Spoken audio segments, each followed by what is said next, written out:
Hey guys, don't know whether you can hear that in the background, but my neighbours are having a barbecue party, which is great. Anyway,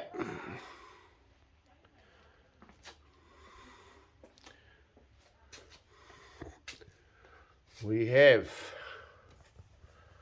vice grips, batteries, and blocks of wood with epoxy, fixing up my old buddy broken sheet.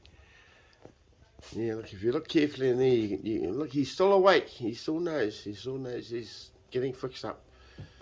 So yeah, come Sunday, which is tomorrow,